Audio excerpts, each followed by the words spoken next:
नमस्कार प्यारे छात्रों, आप सभी ध्यानपूर्वक अध्ययन में लगे होंगे, प्रसन्न होंगे और स्वस्थ होंगे। इसकी कामना के साथ आज के अध्ययन को प्रारंभ करते हैं। हम यमक अलंकार पढ़ रहे थे। यमक अलंकार के बारे में हमने जाना कि जहाँ शब्दों की आवृत्ति होती है वहाँ यमक अलंकार होते हैं, यानी कि एक शब्द एक से अधिक बार आएगा और हर बार उसका अर्थ भिन्न भिन्न होगा, तो वहां पर यमक अलंकार होगा। यमक अलंकार दो प्रकार का होता है, सैभंग यमक और अभंग यमक। सै का मतलब साथ और भंग का मतलब टुकड़ा किए, यानी कि टुकड़े के साथ। जब किसी शब्द को तोड़ मरोड़ कर या अपने मन माने अर्थ को निकाल कर उससे आवृत्ति ली जाए, ऐसी स्थिति में सैभंग यमक होगा। इसके अर्थ को निरर्थक ही माना जाता है। और अभंग यमक के अंदर अ का मतलब रहित, भंग का मतलब टुकड़े, यानी कि बिना टुकड़े की, यानी कि जब बिना शब्द को तोड़े मरोड़े या बिना टुकड़े किए ही हमें एक से अधिक अर्थ मिल जाए, यानी कि हर आवृत्ति पर उसका अलग अलग अर्थ मिले, तो वहां अभंग यमक होगा। हमने श्लेष अलंकार पढ़ा। श्लेष अलंकार के बारे में जाना कि श्लेष अलंकार वहां होता है जहां शब्द एक हो और उसके साथ एक से अधिक अर्थ चिपके हो। शब्द एक, अर्थ अनेक। यह भी दो प्रकार का है, सैभंग श्लेष और अभंग श्लेष। वही सैभंग का मतलब है सै का मतलब साथ और भंग का मतलब टुकड़े, यानी कि टुकड़ों के साथ। जब किसी शब्द को हम तोड़ मरोड़ कर उसके टुकड़े करके एक से अधिक अर्थ उससे निकाले, तो वहां सैभंग होगा, सैभंग पद श्लेष होगा। और जब हम किसी शब्द को बिना तोड़े मरोड़े, बिना टुकड़े किए ही उससे दो या दो से अधिक अर्थ प्राप्त करें, वहां अभंग पद श्लेष होगा। हमने दोनों अलंकारों पर विस्तृत रूप से अध्ययन किया। आज हम यमक अलंकार और श्लेष अलंकार, इनसे जुड़े हुए कुछ उदाहरणों को भी समझ करके देखते हैं। मैंने पिछली भी कक्षा में यह बताया था कि अलंकार को समझने के लिए और हल करने के लिए दो बातें बहुत महत्वपूर्ण हैं। एक तो यह कि हमें उस पंक्ति का अर्थ आना चाहिए। यदि हमें उस काव्य पंक्ति का अर्थ आता है तो बड़ी आसानी हो जाएगी उस पंक्ति में अलंकार को छांटने में। जरूरी नहीं है कि एक पंक्ति में एक ही अलंकार हो, एक पंक्ति में एक से अधिक भी अलंकार हो सकते हैं। और दूसरी बात यह है कि हम जितनी ज्यादा से ज्यादा उदाहरणों पर अभ्यास करेंगे, उतना ही आसानी हमें होगी अलंकारों को समझने में और उनकी पहचान करने में। काव्य पंक्ति पढ़ें और कारण जानने की कोशिश करें कि इसमें कौन सा अलंकार और क्यों प्रयुक्त हुआ है। अगर इतना हम समझने की कोशिश करेंगे और कुछ उदाहरण हम करेंगे, तो फिर अलंकारों को समझना बड़ा आसान हो जाता है।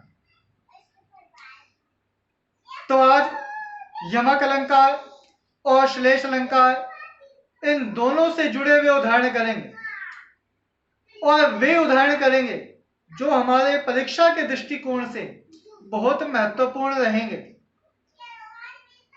जो हमारी पाठ्य पुस्तक के भी हैं। और हमारी पाठ्य पुस्तक में बिहारी शीर्षक के नाम से लिए गए हैं। लगातार 2 सालों तक बिहारी वाले पाठ में से ही अलंकारों को पूछा गया है। इसलिए इस पाठ में जो काव्य पंक्तियां आती हैं वो हमारे लिए बहुत महत्वपूर्ण हो जाती हैं अलंकार के दृष्टिकोण से भी। तो कुछ पाठ्य पुस्तक के और कुछ इधर उधर से लेकर के हम करेंगे आज। तो शुरू करते हैं। पहला उदाहरण है, भजन कहियो ताते भज्यो, भज्यो न एको बार, दूरी भजन जाते कहियो, सो तू भज्यो गवार। भजन कहियो ताते भज्यो, भज्यो ने एको बार, दूरी भजन जाते कहियो, सो तू भज्यो गवार। इस उदाहरण में आप देख रहे होंगे कि भजन शब्द और भज्यो शब्द की आवृत्ति हुई। तो इसका मतलब यह है कि यहां यमक अलंकार है, क्योंकि जहां शब्दों की आवृत्ति होती है वहां यमक अलंकार होता है। अगर यहां श्लेष अलंकार होता तो एक ही शब्द के साथ बहुत सारे अर्थ चिपके होते, लेकिन यहां पर एक शब्द नहीं है, यहां तो शब्दों की आवृत्ति है। कौन कौन से शब्दों की? एक तो भजन शब्द की और दूसरा भज्यो शब्द की। भजन एक बार आया और भजन दूसरी बार आया, भज्यो एक बार, भज्यो दो बार और भज्यो तीन बार। तीन बार भज्यो आया और दो बार भजन आया, यानी कि यहां शब्दों की आवृत्ति हो रही है, और जहां शब्दों की आवृत्ति होती है वहां पर यमक अलंकार होता है। इसका मतलब यह है कि इस काव्य पंक्ति में कहीं ना कहीं यमक अलंकार है। और जब यमक अलंकार है तो कौन सा यमक है? सभंग है या अभंग है? अब इसे पहचानने की कोशिश करते हैं, इसके अर्थ को भी समझने की कोशिश करते हैं। भजन कहियो ताते भज्यो, कवि बिहारी कहते हैं अपने मन को समझाते हुए, क्या कहते हैं कि अरे मन, भजन कहियो। भजन का मतलब है पूजा करना, भजना, जपना, ईश्वर का नाम लेना। कहियो, कहियो का मतलब कहा, कि जिसका तुझे भजन करने के लिए कहा। अरे मन, जिसका तुझे भजन करने के लिए कहा। ताते भज्यो, ताते का मतलब उससे, भज्यो का मतलब भाग लिया, भज्यो का मतलब भाग लिया, कि जिसका मन तुझे भजन करने के लिए कहा, जिसका नाम तुझे जपने के लिए कहा, उसको छोड़कर तू भाग लिया। भज्यो ने एको बार, भज्यो का मतलब जपा, ने का मतलब नहीं, एको का मतलब एक, बार का मतलब बार, कि उसको तूने एक बार भी नहीं जपा। तो यहां पहले भज्यों का मतलब है भाग लेना और दूसरे भज्यों का मतलब है जपना, यानी कि शब्दों की आवृत्ति हुई और हर आवृत्ति पे उसका भिन्न भिन्न अर्थ हुआ। और इससे यह स्पष्ट होता है कि यहाँ पर यमक अलंकार है, और यमक अलंकार भी अभंग यमक अलंकार है। अभंग क्यों है? क्योंकि हमने भज्यो शब्द का कोई टुकड़ा नहीं किया है। बिना टुकड़ा किए ही, बिना तोड़े मरोड़े ही इस शब्द से हमें दो अलग अलग अर्थ आवृत्ति पर प्राप्त हो रहे हैं। अगली लाइन समझ करके देखते हैं। दूरी भजन जाते कहियो, दूरी का मतलब दूर, भजन का मतलब भाग जाना, कि जिससे दूर भागने के लिए कहा। जाते का मतलब जिससे, कहियो का मतलब कहा। जिससे तुझे दूर भाग जाने के लिए कहा। तो तू भज्यो गवार, सो का मतलब उसे ही, तू का मतलब तूने, भज्यो का मतलब जपा, गवार का मतलब मूर्ख, कि अरे मूर्ख, उसी को ही तू जपने लगा, उसी की तू पूजा करने लगा। कवि बिहारी अपने मन को समझाते हुए कहते हैं कि अरे मूर्ख मन, जिस ईश्वर का तुझे नाम जपने के लिए कहा उससे तो तू दूर भाग लिया। उसका तो तूने एक बार भी नाम नहीं लिया, उसे तो एक बार भी नहीं जपा। और जिस संसारिक मोह माया से तुझे दूर रहने के लिए कहा था, उसी को ही तूने अंत में जाकर जपना स्वीकार कर लिया। उसी मोह माया में जाकर के तू फंस गया। यहाँ अभंग पद यमक अलंकार है। यहाँ भजन और भज्यो शब्दों की आवृत्ति हुई और हर बार इनका भिन्न भिन्न अर्थ निकला, इसलिए यहाँ यमक और बिना शब्दों को तोड़े मरोड़े टुकड़े की अर्थ निकला। इसी के कारण अभंग यमक अलंकार। इस तरह काव्य पंक्ति के अर्थ से और इस बात को जानकर कि उसमें कौन सा अलंकार और क्यों है, हमें वह अलंकार बड़े आसानी से समझ में आ जाता है। मैं आशा करता हूं इस पहली पंक्ति भी आपके समझ में आ गई होगी, और यदि नहीं आई तो आप मुझसे दोबारा पूछ लेना, मैं आपको पुनः फिर बता दूंगा। एक बार सारांश में दोबारा बताता हूं। बिहारी कवि अपने मन को समझाते हुए कहते हैं कि जिसका नाम जपने के लिए कहा उससे भाग लिया, उसकी तूने एक बार भी पूजा नहीं करी, और जिससे दूर रहने के लिए कहा, दूर भाग जाने के लिए कहा, उसे ही तूने अंत में जपना स्वीकार कर लिया, उसे ही तूने ग्रहण कर लिया। यहाँ शब्द की आवृत्ति हुई, बिना तोड़े मरोड़े, हर बार उसके भिन्न अलग अलग अर्थ निकले। इसी कारण यहाँ अभंग पद यमक अलंकार है। नंबर 2 उदाहरण समझ करके देखते हैं। दूसरे उदाहरण में कवि कहता है, जेते तुम तारे तेते नभ में ना तारे हैं, जेते तुम तारे तेते नभ में ना तारे हैं।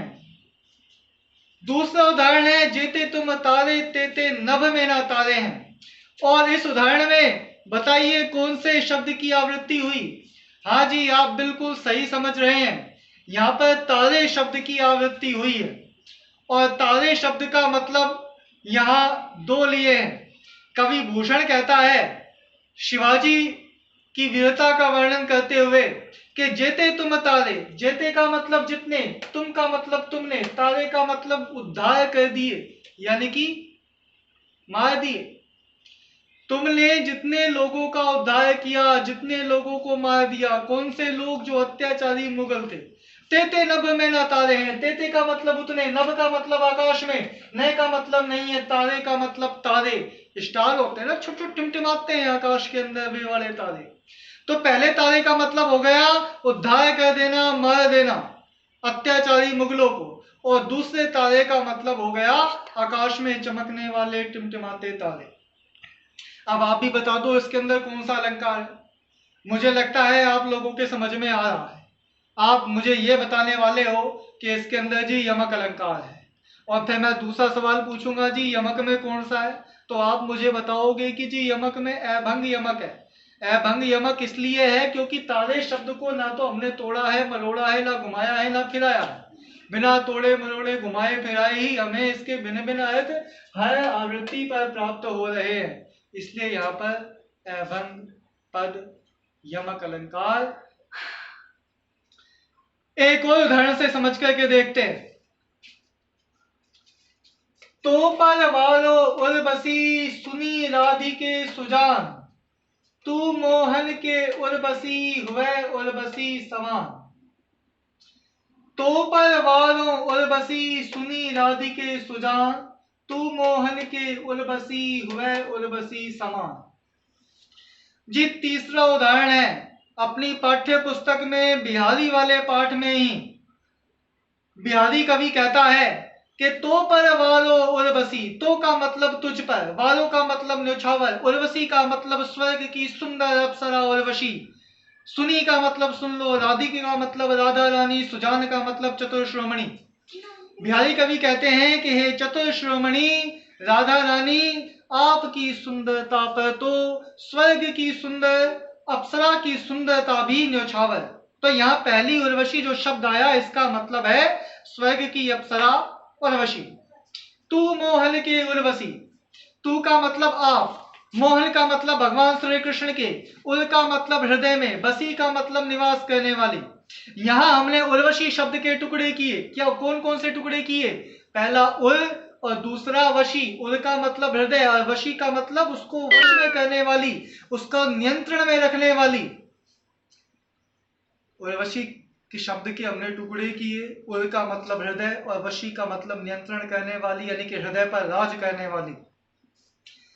तू मोहन की उर्वशी, यानी कि हे राधा रानी, आप भगवान श्री कृष्ण के हृदय में निवास करती हो।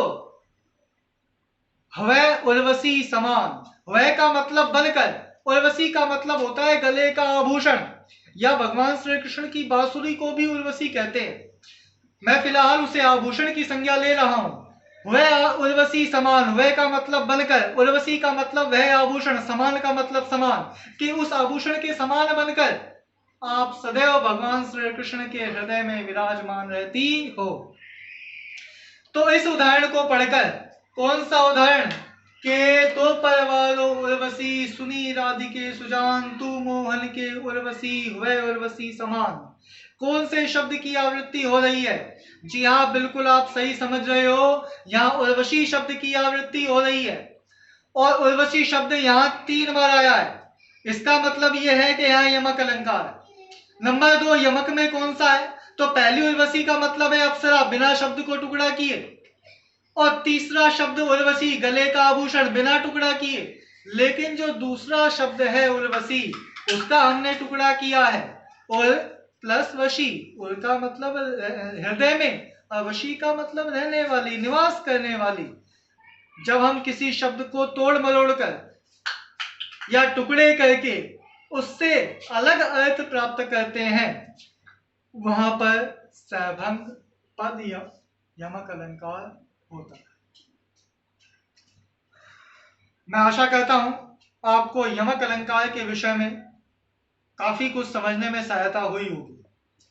अब मैं श्लेष अलंकार के 1-2 उदाहरण लेकर के देखता हूं और आपको समझाने की कोशिश करता हूं कि किस तरह श्लेष अलंकार अपने सैभंग और अभंग रूप में आता है। शर्त वही रहेगी, हमें काव्य पंक्ति के अर्थ को समझना है और यह जानने की कोशिश करनी है कि यहाँ पर यह अलंकार क्यों आया है। समझते हैं। बलिहारी नृपकूप की गुण बिनु बूंद न देई। कवि कहता है बलिहारी नृपकूप की गुण बिनु बूंद न देई। बलिहारी का मतलब न्योछावर, नृप का मतलब राजा, कूप का मतलब होता है कुआं, गुण का मतलब है यहाँ पर गुणों से, राजा के लिए। और कूप यानी कि कुएं के लिए गुण का मतलब है रस्सी, बिन का मतलब बिना, बूंद न देई, बूंद का मतलब होता है जल की एक बूंद भी, न का मतलब नहीं, देई का मतलब देता। यानी कि यहां यह जो गुण शब्द है, इस गुण शब्द के साथ एक से अधिक अर्थ चिपके। कौन कौन से एक से अधिक अर्थ चिपके हैं? पहला, राजा के लिए गुण शब्द का मतलब है उसके गुणों से, और दूसरा कुएं के लिए गुण शब्द का अर्थ है रस्सी से। अगर रस्सी नहीं हो तो कुएं में से एक बूंद पानी ना आए, और राजा के अंदर गुण ना हो तो उस राजा का कोई महत्व नहीं है। हमने इस गुण शब्द के साथ एक से अधिक अर्थ चिपके हुए पाए, और इस गुण शब्द का हमने टुकड़ा भी नहीं किया, यानी कि बिना टुकड़े किए इस शब्द के साथ एक से अधिक अर्थ चिपके हुए। इसका मतलब यहाँ श्लेष अलंकार है, और श्लेष के साथ साथ अभंग पद श्लेष अलंकार है, क्योंकि अभंग पद श्लेष अलंकार यह कहता है कि जब किसी शब्द के बिना टुकड़े किए ही हमें एक से अधिक अर्थ उस शब्द से मिल जाए तो वहां अभंग पद श्लेष अलंकार होगा। दूसरे उदाहरण से समझ करके देखते हैं। बहुत महत्वपूर्ण उदाहरण है, पाठ्य पुस्तक से, ध्यान से समझना। इसका पूरी व्याख्या भी आपको समझाऊंगा अभी। जो रहीम गति दीप की, कुल कपूत गति सोए, बारे उजियारो करे, बड़े अंधेरो होए। जो रहीम गति दीप की, कुल कपूत गति सोए, बारे उजियारो करे, बड़े अंधेरो होए। इस दोहे के अंदर रहीम कवि कहता है कि गति दीप की, दीप का मतलब दीपक, घरों में दीपावली में जो हम जलाते हैं वो बड़ा दीपक, जो दीपक की गति होती है वही कुल कपूत गति सोए। कुल का मतलब वंश के, कुपूत का मतलब कुपुत्र की, गति का मतलब गति, सोए का मतलब होती है। यानी कि जिस तरह एक दीपक का प्रभाव है वैसे ही कुल के कुपुत्र का प्रभाव है। कैसे? बाले उजियालो करे, बाले का मतलब जलाने पर, जब दीपक को जलाते हैं तब उजाला हो जाता है। बड़े अंधेरो होए, और बड़े का मतलब बुझाने पर अंधेरा हो जाता है। ऐसे ही कुल का कुपुत्र भी है जो बाले, बाले का मतलब बचपन में उजियारो करे, कि बचपन में तो बहुत उसकी जो छेड़खानियां हैं बड़ी अच्छी लगती हैं, बड़ा शैतान है, बड़ा प्यारा है, तो बाले उजियारो करे, बचपन में तो बड़ा अच्छा लगता है। बड़े अंधेरो होए, लेकिन जब बड़ा होता है तब वो अंधेरा करता है, यानी कि लोगों को परेशान करता है और कुल का कलंक बन जाता। तो यहां आपने समझा होगा कि यह बाले शब्द और बड़े शब्द इन दोनों शब्दों के साथ दो दो अर्थ चिपके हुए हैं। यहाँ बाले का मतलब बचपन है और बाले का मतलब जलने पर है। दीपक के लिए है जलने पर और कुपुत्र के लिए है बचपन। इसी तरह बाड़े बड़े में दीपक के लिए है बुझाने पर और कुपुत्र के लिए है बड़े होने पर। और इन दोनों शब्दों को ना तो हमने तोड़ा मरोड़ा है, ना कोई इसका टुकड़ा किया है। बिना टुकड़ा किए हमें इन शब्दों से दो अर्थ चिपके हुए प्राप्त हुए। इससे यह स्पष्ट होता है कि यहाँ अभंग पद श्लेष अलंकार है। अंतिम उदाहरण समझ करके देखते हैं। हमने ये पहले भी किया है, एक बार दोबारा समझ करके देखते हैं। को घटी ये वृषभानुजा वे हलदर के भी। को घटी ये वृषभानुजा वे हलदर के भी। इस उदाहरण के अंदर भी मैंने पहले ही वाला एक उदाहरण करवा चुका हूं, दोबारा इस उदाहरण को समझा रहा हूं। यहाँ जो वृषभानुजा शब्द है, इस शब्द का टुकड़ा किया गया। वृषभ प्लस भानु अनुजा और वृष प्लस भानुजा। वृषभ का मतलब बैल की, अनुजा का मतलब पुत्री, और वृषभ का मतलब है वृषभ भानु और अनुजा का मतलब पुत्री। वृष का मतलब बैल और अनुजा का मतलब उसकी बेटी।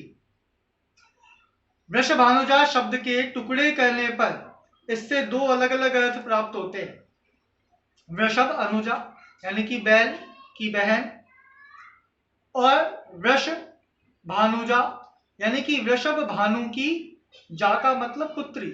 इस तरह टुकड़े करके हम इस शब्द से दो अर्थों को चिपका हुआ प्राप्त कर होते हैं। जब किसी शब्द के साथ टुकड़े करने पर दो या दो से अधिक अर्थ चिपके हों, वहां सैभंग पद श्लेष अलंकार होता। तो प्यारे बालकों, आज आपने यमक अलंकार और श्लेष अलंकार दोनों अलंकारों के उदाहरणों को समझने का प्रयास किया है। इन दोनों अलंकारों के उदाहरणों से आपको समझ में आएगा कि किस तरह यमक और श्लेष अलंकार अपने भेद प्रभेदों के साथ व्यक्त होते हैं। एक बार सारांश में मैं अपनी बात कह देता हूं।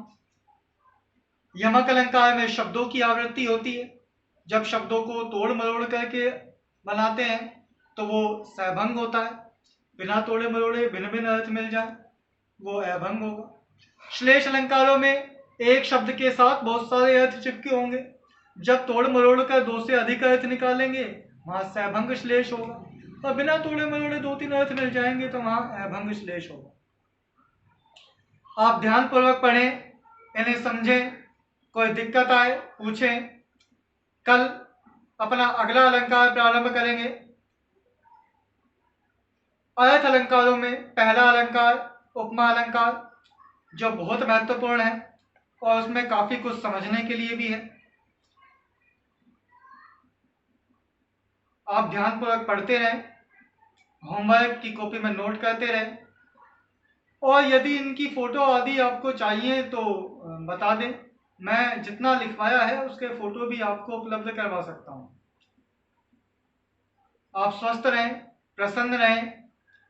एमपीएस विद्यालय आपके उज्जवल भविष्य के लिए प्रतिबद्ध है और हर स्थिति में 100% आपके साथ है।